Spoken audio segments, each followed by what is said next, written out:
नमस्कार साथियों, एक बार फिर से स्वागत है आपका अपना YouTube चैनल साइंस गुरु रवि में। दोस्तों, जैसा कि आपने थंबनेल और टाइटल में देखा, आज की इस वीडियो में हम बात करने वाले हैं केंद्रिका के बारे में। दोस्तों, आपकी एग्जाम के पॉइंट ऑफ व्यू से सभी प्रतियोगी परीक्षाओं को ध्यान में रखते हुए केंद्रिका से जितने भी इंपॉर्टेंट क्वेश्चन बनते हैं, आज की इस वीडियो में हम उन्हीं क्वेश्चनों के बारे में डिटेल में चर्चा करने वाले हैं। दोस्तों, आज की इस वीडियो में आपको देखने को मिलेगा केंद्रिका क्या है, केंद्रिका कहाँ उपस्थित होती है, केंद्रिका की खोज किसने की थी, केंद्रिका की संरचना कैसी होती है, केंद्रिका का मुख्य कार्य क्या है। इस प्रकार के दोस्तों बहुत सारे क्वेश्चन आपको इस वीडियो में देखने को मिलेंगे। दोस्तों, आपको पता है, अगर आप हमारी वीडियो देखते हो तो लगातार 16 दिनों से हम कोशिका विज्ञान पढ़ रहे थे। अब तक दोस्तों हमने क्वेश्चन नंबर 87 तक कंप्लीट कर लिया था। दोस्तों, आज हम शुरुआत करने वाले हैं क्वेश्चन नंबर 88 से। आइए देखिए दोस्तों, क्वेश्चन नंबर 88 क्या कहता है। क्वेश्चन नंबर 88 कहता है दोस्तों, केंद्रिका उपस्थित होती है ऑप्शन नंबर ए प्रोकैरियोटिक कोशिका में, ऑप्शन नंबर बी यूकैरियोटिक कोशिका में, ऑप्शन नंबर सी दोनों, ऑप्शन नंबर डी कोई नहीं। तो भैया आपका जो राइट आंसर होगा दोस्तों वो होगा ऑप्शन नंबर बी यूकैरियोटिक कोशिका में। अब देखिए दोस्तों, अब आपको समझ में नहीं आ रहा होगा कि भैया प्रोकैरियोटिक कोशिका क्या होती है और यूकैरियोटिक कोशिका क्या होती है। तो दोस्तों, कोई टेंशन लेने की बात नहीं है, मैं आपको सब चीजें बताने वाला हूं। दोस्तों, आपकी जो कोशिका होती है ना, इस कोशिका को संरचना के आधार पर, कोशिका को संरचना के आधार पर दोस्तों दो भागों में बांटा गया है। कितने भागों में बांटा गया है दोस्तों? दो भागों में बांटा गया है। नंबर 1 पर आता है दोस्तों प्रोकैरियोटिक कोशिका और दोस्तों नंबर 2 पर आता है यूकैरियोटिक कोशिका। दोस्तों, जो प्रोकैरियोटिक जो कोशिका है, इसका निर्माण होता है दोस्तों किससे, बता सकते हो आप? अगर आपको इसका आंसर आता है तो आप कमेंट बॉक्स में बता सकते हो। इसका निर्माण होता है दोस्तों न्यूरेमिक अम्ल से, न्यूरेमिक अम्ल से। बात क्लियर है? और दोस्तों, यूकैरियोटिक कोशिका का निर्माण किससे होता है? इसका निर्माण होता है दोस्तों सेल्यूलोज से। किससे होता है दोस्तों? सेल्यूलोज से। सेल्यूलोज क्या है? एक प्रकार का कार्बोहाइड्रेट है। बात क्लियर है? क्या यहां तक आपको कहानी समझ में आ गई क्या? मैंने आपसे कहा कि प्रोकैरियोटिक जो कोशिका होती है, इसका निर्माण होता है दोस्तों न्यूरेमिक अम्ल से, और यूकैरियोटिक जो कोशिका है, इसका निर्माण होता है दोस्तों सेल्यूलोज से, जो कि दोस्तों एक प्रकार का कार्बोहाइड्रेट है। अब दोस्तों बात ये आती है कि भैया इन दोनों में अंतर क्या है। देखिए दोस्तों, जो प्रोकैरियोटिक जो कोशिका होती है, इसमें क्या होता है, इसका जो केंद्रक होता है, कहने का मतलब केंद्रक के ऊपर जो झिल्ली पाई जाती है, मैं कहूं दोस्तों जो केंद्रक झिल्ली होती है, ये केंद्रक झिल्ली दोस्तों इसमें अनुपस्थित होती है। और दोस्तों इसमें बहुत सारे कोशिका के अंग अनुपस्थित होते हैं, जैसे कि गोल्जी इकाई, माइटोकॉन्ड्रिया,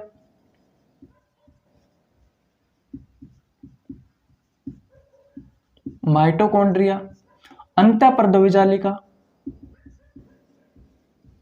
अंतःपर्दवी जालिका, ये सब दोस्तों इसमें अनुपस्थित होते हैं। ये सब दोस्तों इसमें अनुपस्थित होते हैं। इसमें सिर्फ क्या उपस्थित होता है दोस्तों? इसमें राइबोसोम उपस्थित होता है। इसमें क्या उपस्थित होता है दोस्तों? राइबोसोम उपस्थित होता है। राइबोसोम भी कैसा उपस्थित होता है दोस्तों? 70S प्रकार का इसमें राइबोसोम उपस्थित होता है। यानी कि दोस्तों ये उपस्थित होता है, दिख तो रहा है ना आपको? हाँ दोस्तों, 70S प्रकार का राइबोसोम उपस्थित होता है। एक मिनट रुको। हाँ, अब आपको अच्छे से समझ में आ रहा होगा। इसमें राइबोसोम 70S प्रकार का उपस्थित होता है। क्या यहाँ तक बात क्लियर है दोस्तों आपकी? अब बात करते हैं दोस्तों यूकैरियोटिक कोशिका में। तो दोस्तों इसमें सभी प्रकार के कोशिका उपस्थित होते हैं।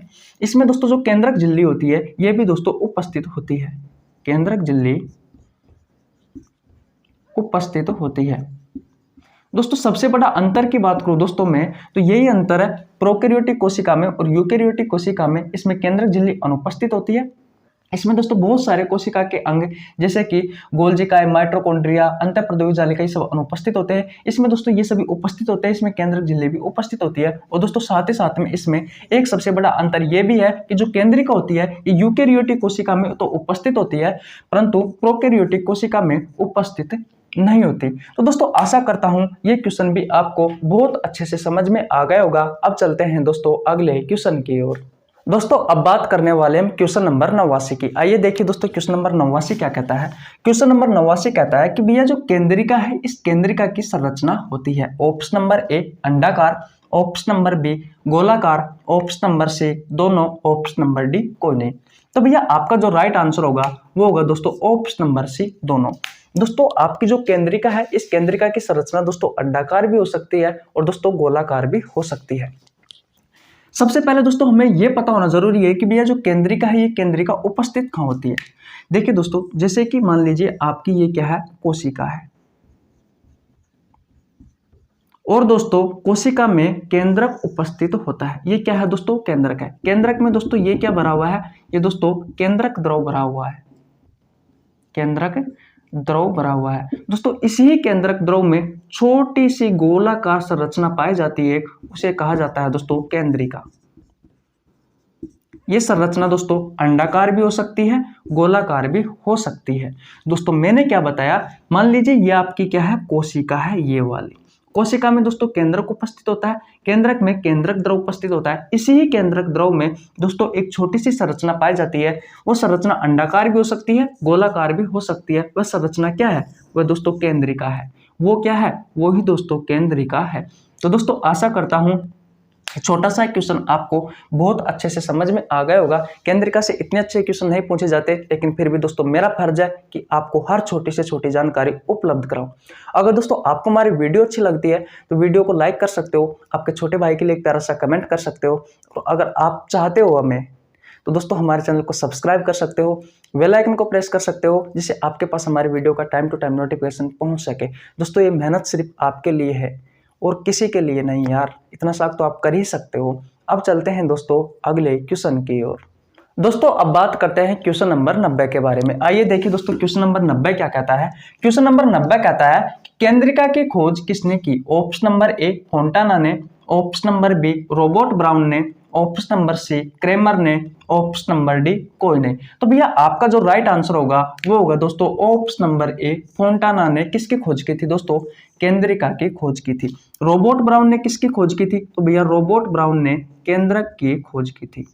किसकी खोज की थी दोस्तों, केंद्रक की खोज की थी। क्रेमर ने दोस्तों किसकी खोज की थी, इसने कोशिका झिल्ली की खोज की थी, कोशिका झिल्ली की खोज की थी। बात क्लियर है, कोशिका झिल्ली की खोज की थी दोस्तों क्रेमर ने। और बता देता हूं कोशिका भित्ति की खोज किसने की थी, कोशिका भित्ति की खोज किसने की थी, तो कोशिका भित्ति की खोज की थी दोस्तों रॉबर्ट हुक ने। बात क्लियर है। अगर आपसे क्वेश्चन पूछा जाए कि भैया डीएनए का मॉडल किसने दिया था, दोस्तों डीएनए का मॉडल किसने दिया था, तो वाटसन व क्रिक ने, वाटसन व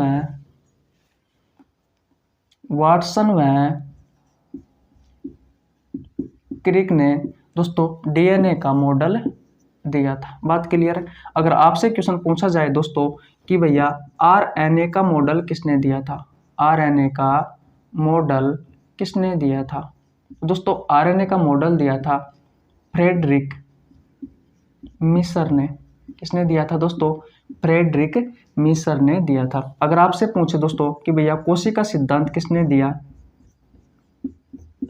तो दोस्तों कोशिका सिद्धांत दिया था भैया स्लाइडेन व स्वान ने। अगर दोस्तों आपसे क्वेश्चन पूछे कि भैया माइटोकॉन्ड्रिया की खोज किसने की थी, माइटोकॉन्ड्रिया की खोज किसने की थी, तो दोस्तों अल्टमान प्लस में या साथ ही साथ में फ्लेमिंग ने की थी। अगर दोस्तों आपसे क्वेश्चन पूछे कि भैया आधुनिक कोशिका विज्ञान का जनक कौन है, आधुनिक कोशिका विज्ञान का जनक कौन है? तो दोस्तों आधुनिक कोशिका विज्ञान का जनक कौन है? दिख तो रहा ना आपको। आधुनिक कोशिका विज्ञान का जनक है दोस्तों स्वानसन। कौन है दोस्तों? स्वानसन है। स्वानसन की एक पुस्तक थी द सेल। और क्वेश्चन बता दो दोस्तों मैं आपको, कोशिका विज्ञान का जनक कौन था? तो भैया कोशिका विज्ञान का जनक रॉबर्ट हुक था। अगर मैं भारतीय कोशिका विज्ञान के जनक की बात करूं दोस्तों, तो भारतीय कोशिका विज्ञान का जनक कौन था? AK शर्मा था। इस प्रकार के दोस्तों बहुत सारे क्वेश्चन आपको एग्जाम में पूछे जाते हैं, स्क्रीनशॉट ले लीजिए आप। अब चलते हैं दोस्तों अगले क्वेश्चन की ओर। दोस्तों अब बात करने वाले हैं क्वेश्चन नंबर 91 के बारे में। आइए देखिए दोस्तों क्वेश्चन नंबर 91 क्या कहता है।